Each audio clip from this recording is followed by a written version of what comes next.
the wire is rotated in this direction. It's going below, and here it is coming up, and then again it is going below here, because you cannot see the wire here. That means it is going just below this pole. Now here it is in opposite direction. You can observe here. Now here it came all the way from started from here, went down. Here it is coming up.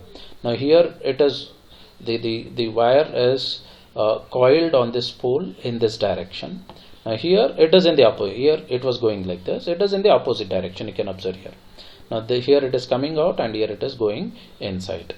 The coil, the windings on these two poles, it is in the opposite direction, and similarly the windings on these two poles, it is in the opposite direction. Now if I energize this A and C, now if I give logic 1 to this and logic 1 to the pole C, now we have these two energized. Now how do I want only these A and C to be energized. You give logic 1 here, logic 1 here, and logic 0, logic 0. Now we have A and C energized. Give 1 as the input to A, 1 as input to C, 0 as input to B, 0 as input to D. Now then we have only A and C energized. A is energized and C is energized. Now if A is acting as north, now C will be acting as south. Now we have both A and C energized. If this is acting as north, this should be acting as south. Why?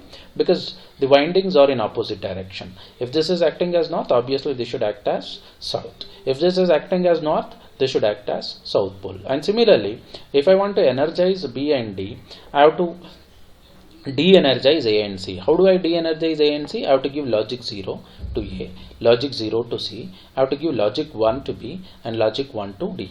Now and these two are B and D are energized. Now if this is acting as north pole, this will be acting as south pole.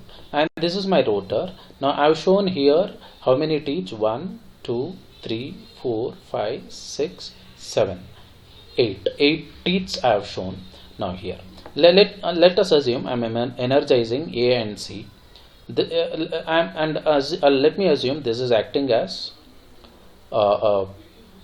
north pole, and this is acting as south pole.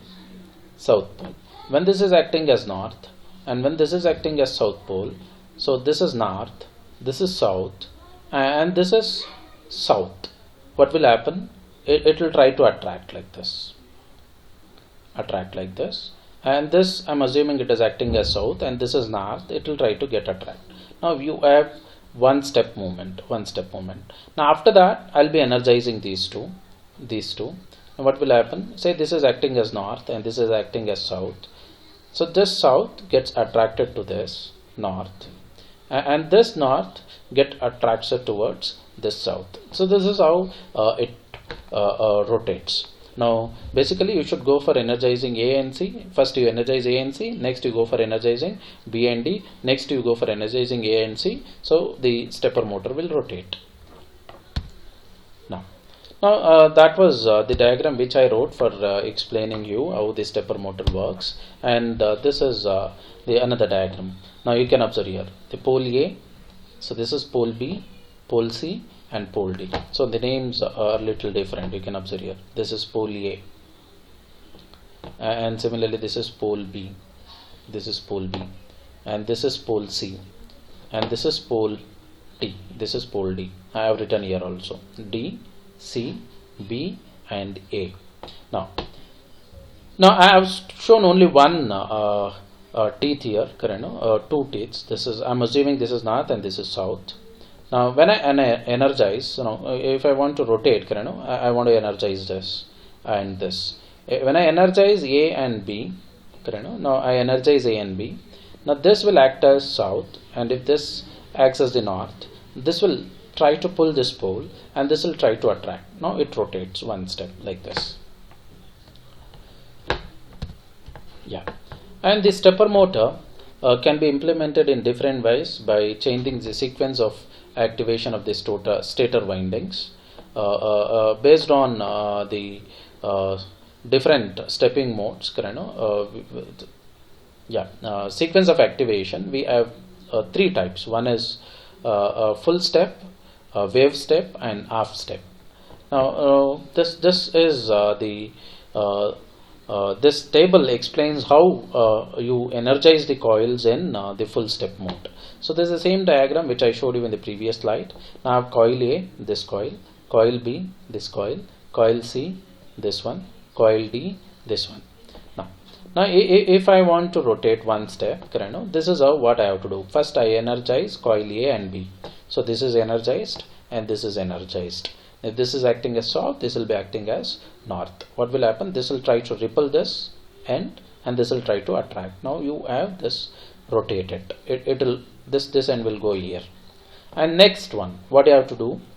After energizing A and B, I have to go for energizing B and C.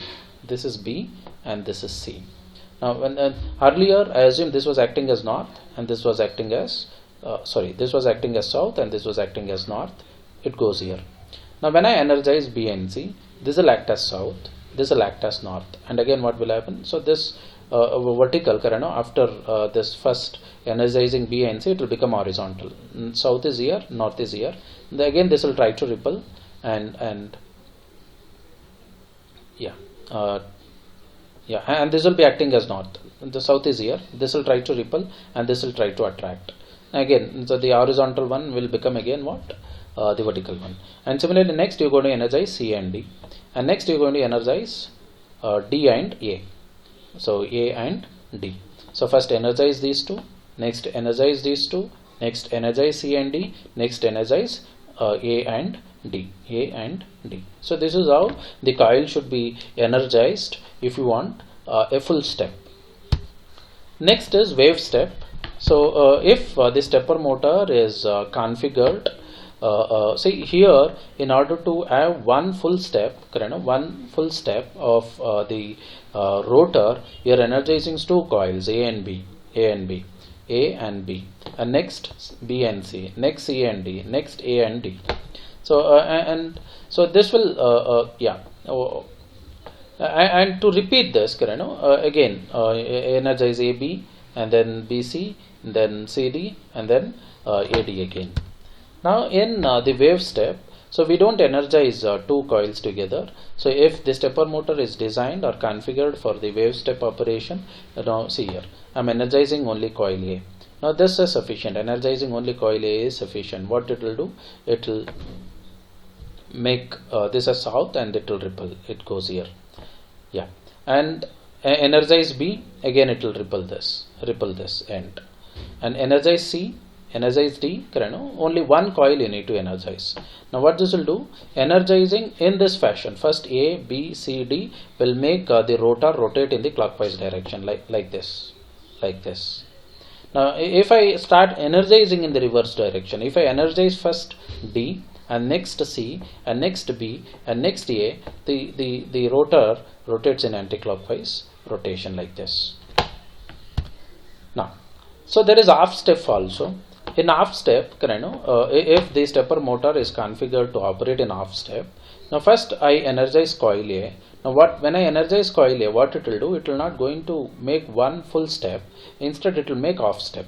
So this what you are seeing, the rotor in the vertical direction now, so it will not come to the horizontal position. Instead, it will become a diagonal like this, slant like this. Now S will be here and N will be here. And next, when you energize coil B also, and A and B, so this goes one full step, correct? So that is the reason you have 8 steps here. So next, after that, you have N and S horizontally like this. Now you are energizing only B. Again, it will make the rotor rotate, off. Now you have like this in this direction, S, and here N. Next, you energize C also. It will go here. Like this. That means for one full step, you are doing it 2 times. First energize coil A and then energize coil B. Next you energize coil B. Now it will cover another half step like this. Now hence it is 8. Now one step angle. How to compute one step angle? Now here there was only one 2 teeth. This is one teeth, another teeth shown. But strictly speaking, inside the stepper motor rotor there will be 50 teeths. Now in this first example, which I took, the only 8 teeth I have shown. 8 set 1, 2, 3, 4, 5, 6, 7, 8. But inside the stepper motor, rotor, there will be 50 teeth like this. 50 teeth. You can just imagine. I cannot write 50 teeth here. It's not possible. Now 50 teeth will be there.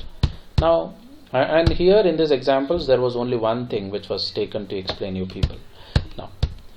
Now step angle. Now when a stepper motor rotates one step, how much degree it covers? That you can compute by using this formula. Step angle is equal to 360 degree by number of stator poles into number of rotor teeth.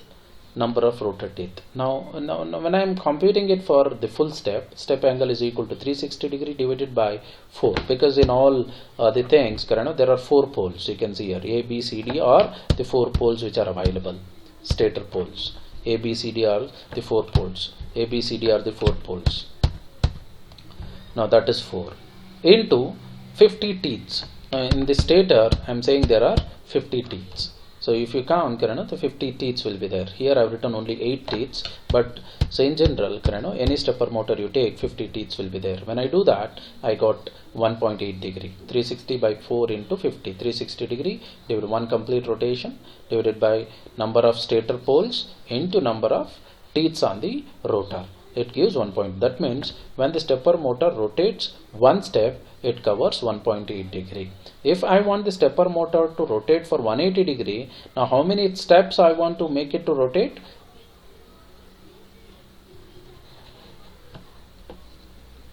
Hundred steps. If I make it to rotate 100 steps, it will cover how many degree? 180 degree, because 1.8 into 100 is 180 degree.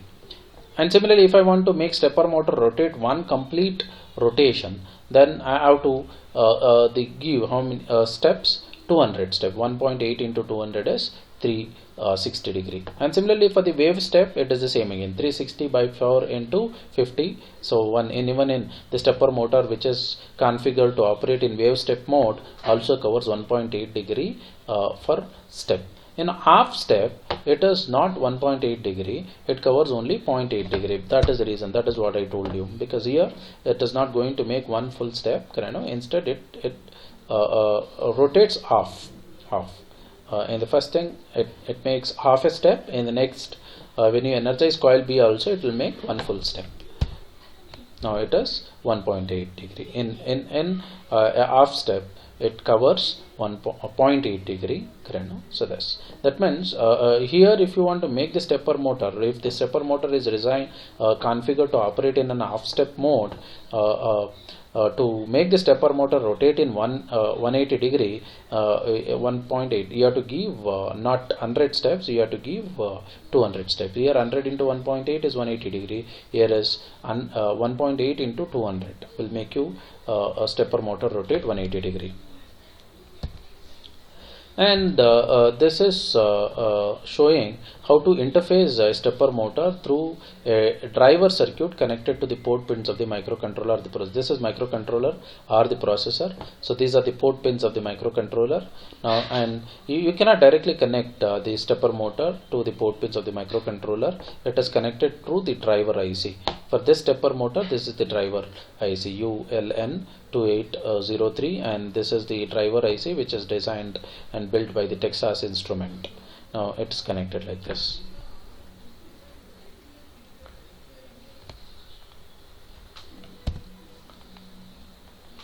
Yeah, next is the relay.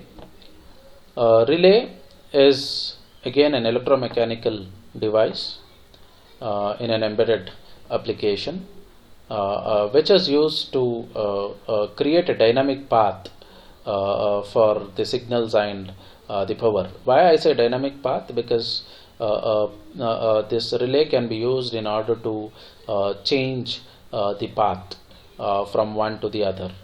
So the relay unit contains a relay coil made up of an insulated wire and a metal core and a metal armature with one or more contacts. Now how it operates? When a voltage is applied to the relay coil, the current flows through the coil which in turn generates an electromagnetic field. So this electromagnetic field generated attracts the armature core and moves the contact point. The movement of the contact point changes the power or the signal flow path.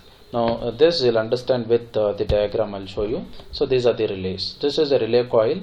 When you supply the voltage to this, now the this coil acts as an electromagnetic field, and this is a open switch. When this coil is energized, so based on the electromagnetic field, so you can make this switch close automatically.